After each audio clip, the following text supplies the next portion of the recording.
It's wonderful to be here today, and we have so much to talk about. So before we get started, I thought it would be useful to share with people our format, which is that I want to start a little bit by asking you about how you came to write the book and the experience of being embedded, and then step back and talk about the frame of the book and what you're covering here, and then get back into some particular assertions that you make in the book and talk about them.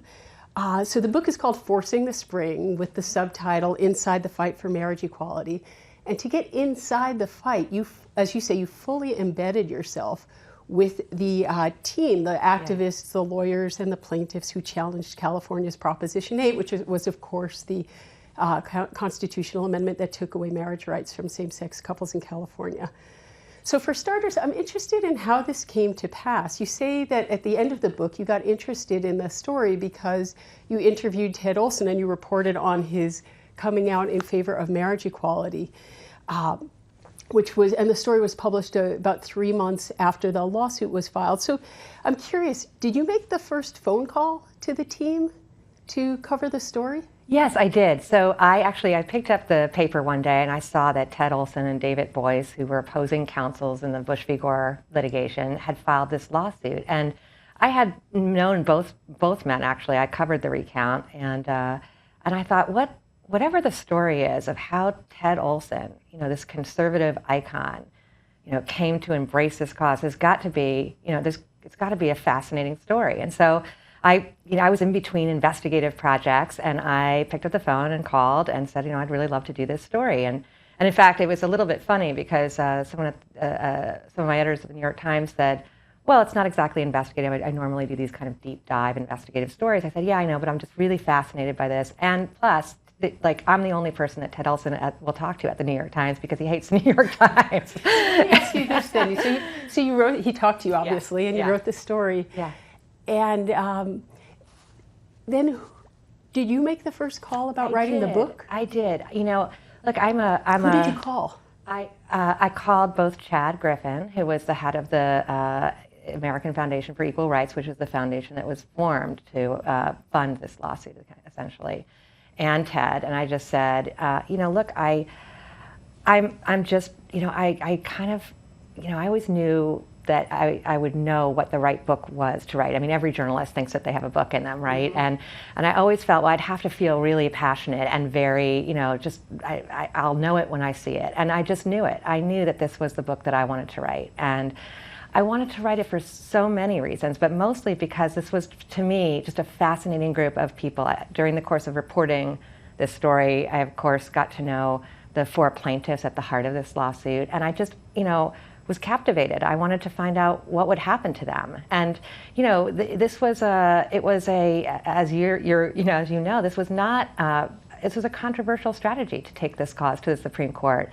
And they could wind up heroes or they could wind up goats, So let me ask you, how much did you know about, I'll call it LGBT, lesbian, gay, bisexual, and transgender? How much had you reported on the LGBT civil rights movement before, or not any LGBT rights litigation, or what kind of reporting had you done? Sure, I'd done a lot of legal reporting. About LGBT cases? No, on Bush v. Gore, and I did all of the backgrounding when I was at the Washington Post for the Supreme Court justices picked by George Bush. So I was, I'd written about constitutional law, but not specifically about this issue, except to the extent that I covered 4 state legislatures, and in every one, civil unions would come up, and this was, domestic partnerships and civil unions legislation would come up in each of them, and this was probably in the early 2000s. And, it's funny to think today, but, that was very controversial in these legislatures. So I'd covered these legislative battles over civil unions, but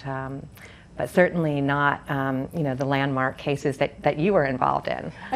And even apart from the cases, what kind of experience had you had with the LGBT civil rights movement? You talk a lot about the gay establishment. What kind of experience had you had with the organizations that had been leading LGBT civil rights for a couple of decades? Again, just to the extent that I had covered the debates over civil unions, you of course talked to folks in the movement about that. But over the course of these last 5 years, I got to know many of the leaders, from Cleve Jones to Mary Bonato. Mary, of course, filed the first case in Massachusetts. Did you spend a lot of time talking to Mary? A little bit of time. I mean, not as much as I would have liked. I had thought, actually, that her she challenged the DOMA as well as Edie Windsor's lawyer, and I had thought, actually, as I was watching all of those cases move along, it's kind of simultaneously with the Prop 8 case, that hers would be the one that the Supreme Court took, but it didn't turn out that way. Mm-hmm. So you talked to Mary Bernardo a couple of times. We'll talk about that more in a few minutes. You talked in the book about that you had unfettered access to the plaintiffs, to their lawyers, to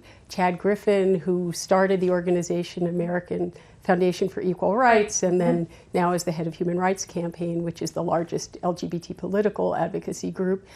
So that must have been incredibly interesting. I mean, I personally love the sort of fly-on-the-wall stories, and there are many things in your accounting that I found interesting. I know you were on conference calls with them. You could walk in and out of the lawyers' meetings. You were in the plaintiffs' homes and got to know them quite well. Did you have meals with them? Did you have drinks with them? I was with them for everything that they did. So, for instance, the trial. I arrived in San Francisco. I took all of my vacation time at the New York Times to be in these rooms. And so I probably arrived about, I would guess 8 or 9 days before the trial, and as everybody was getting ready. And what's kind of funny is I was moving from room to room as the lawyers were prepping witnesses, and then back to the political war room where Chad Griffin was sort of mounting this huge public education campaign that was going to be run in conjunction with this lawsuit. And so what's interesting to me now as they are reading this book is they're finding out things that they didn't know, because I was the only one that was sort of crossing from room to room. And let me ask you, I think as any litigator knows, and certainly when I've been involved with trials, it's a very intense experience. And I had the impression reading the book that you were part of that intensity, that you felt it, that you lived with it, that there's a kind of a breathlessness to the experience. And I wonder if at a certain point you felt part of the team, and however you felt, did you think that the others saw you in some ways as part of a team, since you had these close relationships you had developed with them? I think, what's interesting about being a journalist, right, in this kind of situation is the talent, I guess, to some extent, is to try to disappear, and so that people just don't really notice that you're in the room. And there are scenes in this book that people love, and there are scenes in this book that they probably say, well, I wish she wasn't there for that particular moment. But I did kind of just disappear, and I would show up, and over 5 years, you drive to court with people in the morning. I mean, I would drive to every court battle. I would be in the car with Chris and Sandy and Paul and Jeff, the 4 plaintiffs.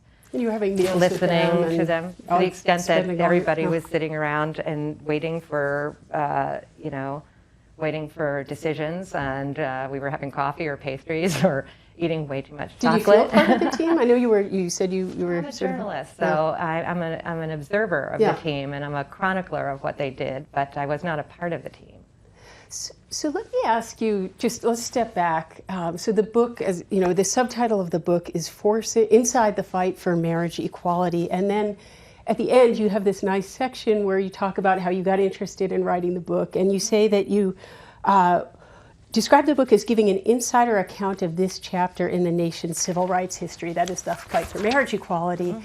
And I guess the book struck me as being something different from that, as primarily a story about a more limited and with all respect, not so well-rounded story, not in the sense of it makes develops the pro-marriage equality arguments more than the arguments against. You explain that in the book, but really more that the book focuses on a small group of people, very well-connected, very prominent, but a small group of people, and offers a largely, although not entirely, uncritical take on their efforts to seek marriage rights through a high-profile case. So I'm having a hard time squaring the Inside the Fight for Marriage Equality and the account of this chapter in our nation's history, from the beginning of the Prop 8 lawsuit until just after the Supreme Court struck down DOMA and didn't decide the Prop 8 lawsuit. So tell me about that. Yeah, let me say, in a really upfront way, that it took years of work by many, many, many people to get to the point in history that I chose to write about. So this is one chapter in a much larger narrative, but it's an important chapter in my mind because it's the chapter about when